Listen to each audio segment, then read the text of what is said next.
He defends his world lightweight title at UFC 205 in New York, Madison Square Garden on November the 12th.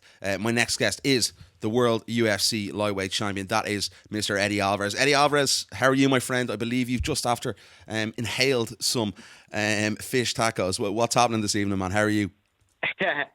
Excellent, man. Just got done a workout with Mark Henry over at Henzo Gracie's, and still hanging out here in New York doing some press. I leave tomorrow, but enjoying myself, having a good time with this press conference. Definitely. Yeah, that's one thing I noticed yesterday, Eddie. You seem to really enjoy yourself. I think a lot of the Irish crowd, and I'll probably get a bit of stick for saying this, but a lot of them were saying you look scared. But I thought you relished it, you enjoyed it, you lapped it up. How did you feel yesterday? Did you feel as relaxed as you looked? Oh, hell yeah, man. Scared is funny when I hear people say it. Oh, you scared. It's funny to me. For me, like people look like the fighters are the spectacles, but for me, when I'm in scenes like that where press conferences and everybody's watching, I'm like more of a spectator. I just like watching everything that's going on. I think it's very entertaining for me. Do you feel as though, we look at Jose Aldo, what happened in the past, the world media tour with Conor, and Conor really was underneath his skin before the fight even happened. He looked a beaten man because of the psychological warfare. How important is that to stay cool and calm in situations like that? I think being consistent in general and being yourself more than anything. I think when you bring anger and all these emotions to especially a press conference, I don't know. I think it's not who you are. Like, it's not who I am anyway. I'm a pretty I have a big sense of humor. I can tell you firsthand that I think Conor McGregor and the things he says are actually funny. Yeah. And I have no problem laughing at him. I'm not going to get angry. Funny is funny. You got to laugh. So I have no problem laughing. I have no problem saying things when I'm being honest and yelling them and being emotional. I just think being myself up there is most important. Eddie, we know the problems you had. You obviously getting out of your Bellator contract back in the day, a number of years ago. Could you have imagined this day to come? We just spoke a little bit off air there that this is history. This is going to be the biggest fight card of all time. You really seem to be lapping everything up at the moment and really enjoying it. I thought about all this. This was all thought about and predetermined in my own mind years ago. So this is just something that I worked hard on, and we're all watching it manifest now. But I can't say that I can predict things and things like that. But there would be plenty of people that can talk to you who are in my life, who would tell you that, hey, you said this would happen, and it's just something I thought about over and over, and I took action toward, and now we're watching it all manifest now. Yeah, well, I spoke to you. I think it was before the Pettis fight, and you told me this was going to happen. So, yeah, you're certainly on the ball. Speak to me about what happened with the Khabib situation. Dana came out and said the contract expired. Was your eye always on Conor McGregor? It seemed to be that way. I listened back to the Ariel interview that you did, the fantastic piece with Ariel walking through the streets of Kensington. Yeah. I mean, Conor was a target. The reason why Conor's a target is because every time I beat someone, like a fighter, like a Rafael Dos Anjos or a Gilbert Melendez, who's actually a legend in the sport and has proven over years to be the best, I get asked about Conor McGregor, and it's kind of annoying. After a while, I start being honest with people and telling them what I think. So, I mean, that's how this fight has come about. And I was being honest with the media, saying that I literally fought the best guys in the world back to back to back, and I could use a fight that was stylistically better for me. And I'm saying that being completely honest with myself and the hands. That I've taken on the best in the world, that the style matchups I went against maybe weren't the best for me, and I won it an easier way. And I think Conor would be that guy. Conor mentioned, the money aspect of it yesterday. Is this a financial game changer for you and your family?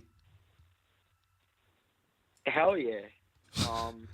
Hell yeah, I'm a prize fighter. This will be the biggest prize to date. But here's the thing: he wants my belt. He says beg. He wants my belt. My money's already my money. It's already cash. There ain't nothing he's gonna do about that. It's my money. The belt, he ain't sniffing at this belt. He ain't got a shot at this belt. So I'm getting what I want at the end of the day. He will not get what he wants. Eddie, you spent a little bit of time. I was over at your debut. I covered the fight as well against Donald Cerrone. And I believe you spent a little bit of time on that 178 card warming up with Conor, etc. How did that all go? Was there any sort of relationship?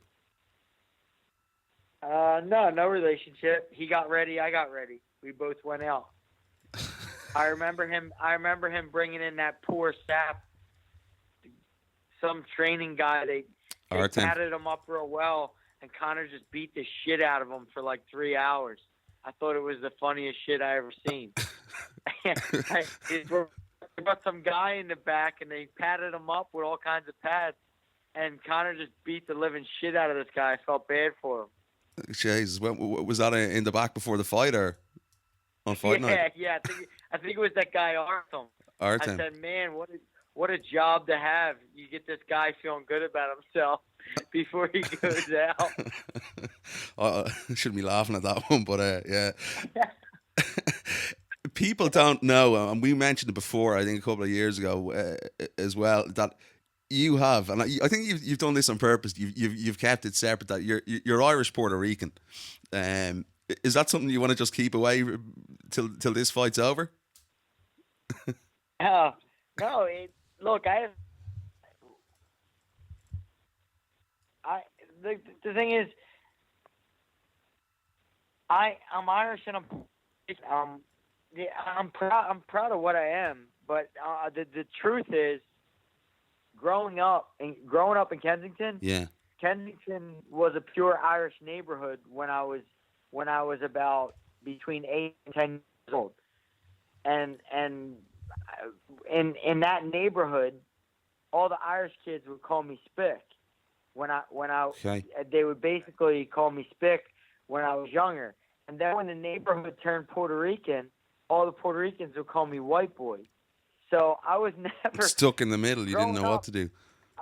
I was never truly accepted by either race. So my allegiance is to America.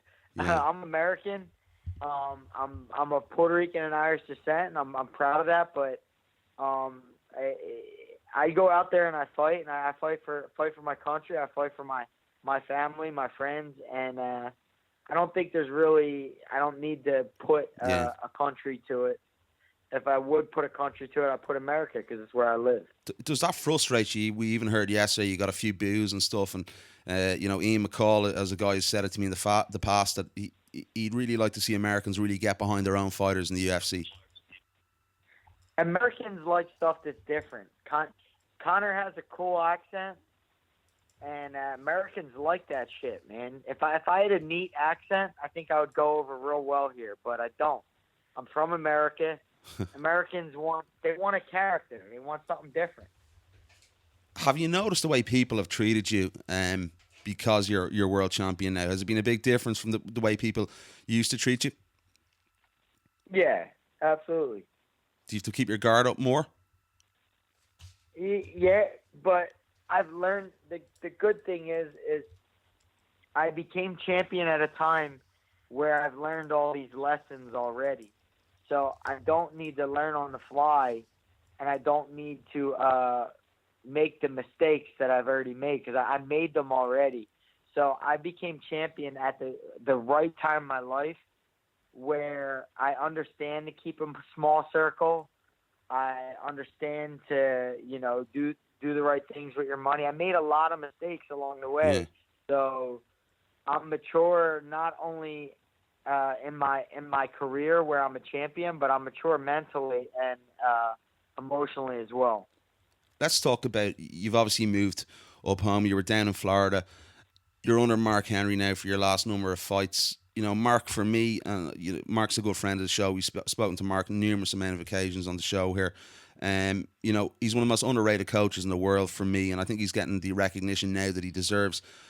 What have been the crucial adjustments that Mark has made for your skill set, Eddie?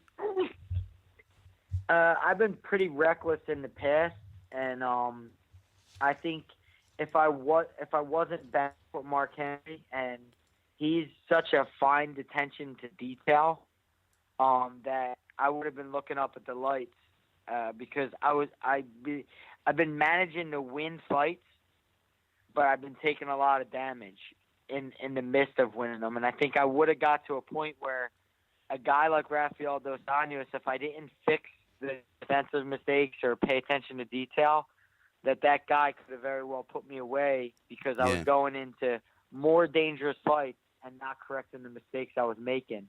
So Mark's been monumental in correcting them mistakes, paying attention to detail, and keeping me on my toes and keeping me sharp and improving. So I think that's the main thing that's done for me. Obviously, you've moved back home as well, and are you commuting to New Jersey at the moment? What's the situation there? Yeah, I drive a lot, but it's worth the drive. In the morning, I just grab my cup of coffee, I get in the car, and sometimes I drive times I drive an hour and 20 minutes, but wow, it gets me in the state. I get my coffee, I get the training, I get ready, and I have a drive back home to reset before I get into the house with my 4 kids. There was a few words said at the press conference last night. You know, there was I think it was fuck Mark Henry, then fuck John Kavanagh. I believe I was speaking to Mark earlier on this evening that a handshake has been made. Is that unsettling for you as a fighter, or is that another motivational aspect for you to want to kick Conor's ass and vice versa? How do you feel about that whole situation? That's a subplot, effectively, is what a lot of people were calling it. For sure, because when you go out there, I say this all the time, you can only fight with the amount of spirit that you love the people that are behind you. If you don't have an emotional connection and love the people that are in your corner and behind you, then you'll only fight with a certain amount of spirit. But like, you put 2 dogs in a pit, and that dog loves its owner, they'll exhaust themselves to the death.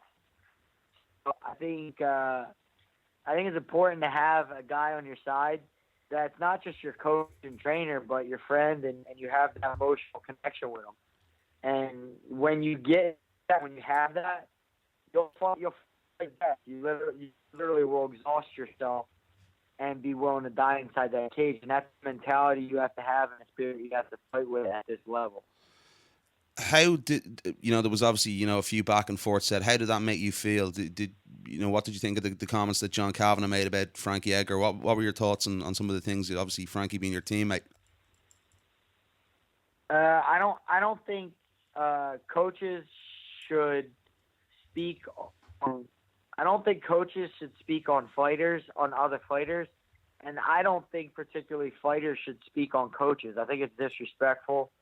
I really do. It's not in my character to speak lowly of John Kavanagh. I respect what he's done and what he's doing. I don't think there's a place.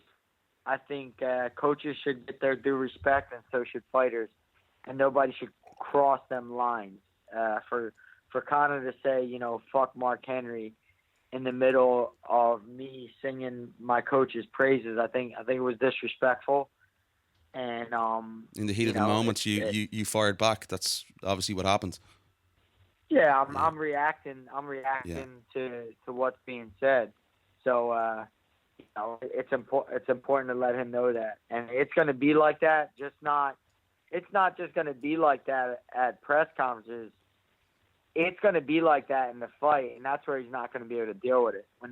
When his intensity gets matched, he's going to and I've folded and drowned it guys with better spirit, who fought with better spirit and better gas tanks than him, who were much better fighters than me. I've done it time and time again. Do you think Conor's faced someone as diverse as you? Obviously, you know, we've seen against Anthony Pettis. We've seen the fight against Gil Melendez. We see the fight against RDA. You can mix it up in many different ways. You can make it a grindy, gritty fight. You can come back and, as you said, you know, bring out the dog in you. Do you think he's faced anyone in his UFC tenure so far that's as well rounded and has a diverse skill set as you do? No, not even close. I mean, look, he's single-handedly picked the best style matchups for himself all throughout his reign in the UFC. If you look carefully and you're a fighter, you understand that this guy hasn't put himself against a guy who can threaten him on the ground. The only one he's done that with is Chad Mendes on late notice because he had to. Other than that, he's fought all stand-up fighters who don't do ground attacks at all, and they don't enjoy or like to do ground attacks. So he got to be able to be himself and not have to adjust ever to anybody else's strengths. Everybody he's fought played into his strength. Frankie Edgar said today on a Sirius XM with Luke Thomas that you could put Conor down, you know, with ease on the deck and control him on the deck if you want to do that. He said he thinks you're a far better wrestler than Chad Mendes. Yeah, it's not just that. I'll do whatever the fuck I want in any aspect against him. The opponents he's fought allowed him to look great. That's the issue. That's what these WWF fans who follow him don't see. They see a guy who's fighting for playing to his strengths, so he can do what he wants and be good at it. I'll do whatever the fuck I want. If I want to stand, I'll stand. He don't move his head. He gets hit a ton. Chad Mendes has a tiny little reach and was popping him all over the place with overhand rights and left hooks before he took him down. His defense is atrocious. His offense is good. He's offensively a good fighter when it comes to boxing and things. But his defense is fucking terrible. Why do you think people play into his hands, Eddie? Is it the mind games? You know, they're too G'd up before the fight and they lose focus when they're in the octagon? What is it? Can you pinpoint it? I think that stylistically he's better, much better than the guys he's fighting when it comes to stand-up. He understands boxing, which a lot of these MMA guys don't. They don't understand boxing at not even an amateur level. They don't understand it. And he understands boxing well. He understands distance well, and he has his biggest attribute is that he has a good reactionary time. He's fast and has good timing. But against the opponents he's been against, and they're fighting a stand-up fight, and so they're playing into his strengths, like I'm saying. So yeah. He's able to win them and win them easily. But a guy like me, I can go wherever. I could kick, I could punch, I could take down, I could submit, and I could do it all fucking night. Do you think, and you know, Mark would agree with this as well, your coach, and you know, a lot of people, Conor is one of the best strikers in the world in mixed martial arts. Have you ever faced a guy with as good a stand-up as Conor? Do you believe? Yeah. I believe. I think RDA has better stand-up than Conor. I think who else? Cowboy Cerrone has better stand-up than Conor. God. If I go back to Dream and other promotions I fought on, plenty of guys have better stand up. He's a boxer with a left hand. He has a left hand. That's it. Maybe he has a fucking left hand. That's what we're dealing with here. We're dealing with a left hand.